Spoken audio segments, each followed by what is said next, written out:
So this is a child, protesting outside of a more liberal church in North Carolina, protesting against gay rights. God, it's time to stop sinning and follow Jesus Christ. And the Bible says today is the day of salvation. Today is the day for you to get born again.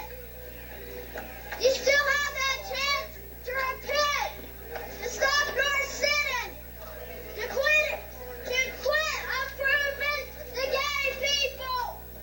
You have that chance. But I believe that most of you won't take it. Say the Bible talks about the homosexuals, they're worthy of death. But not only them that do it, but that approve of it. Did you hear that, the last part? The Bible says homosexuals should get death, and not just those who do it, those who approve of it. That's a child, man. Now, you tell me, did he, when he was a fetus and then he was born and he grew up, did he just thought that automatically? Is that what happened? It was osmosis just from the world, it just seeped into him, and next thing you know, he talks about it? Or was he raised in a family that perpetually talks about that? He's holding this tremendous sign, and he's screaming at people walking out of a church. By the way, the voice of that kid is so piercing, it's like nails on a chalkboard to me. It sounds so annoying. But the content of what he's saying is amazing because it shows you the culture that he's growing up in is backwards. He doesn't learn that on his own. He learns that from his family. His family tells him, yeah, hate gay people, tell them it's an abomination. Which reminds me, it reminds me of this great quote that Jesus had. It was an anti-gay marriage quote. He said,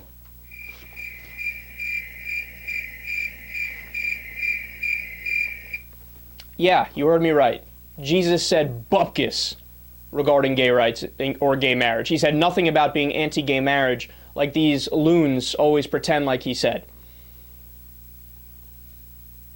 Kids don't get like that normally, man. You got to stop teaching your kids bigotry and intolerance and hatred and ignorance and nonsense that's made up from a book written thousands of years ago. Before there was even the Enlightenment, before there was science, before there was reason, before people thought, hey, let's use our six senses to try to ascertain what's going on in the world around us. No, something sits so wrong about that, man. Like that kid, what is that kid's life going to be now? That's what his life's going to be? And he's so sure he's right because he was taught it. So he's telling people, like, he actually thinks he's trying to save those guys. Like, look, don't be gay or don't approve of gays because you're going to go to hell. Yeah, like he believes it. It's so sad, man. It's like wasting precious children's lives by teaching them that nonsense. That sits so terrible with me. And my last point on this is, look, just like the Republicans always scream about Democrats whenever there's like a hint of somebody who might be too young that says something that's liberal or progressive. But notice something.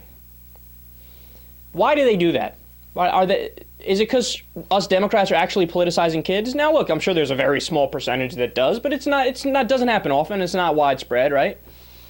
No, they scream and try to prevent Democrats from doing that because that's their intention. So it's projection. They know that they do it, so they don't want you to do it.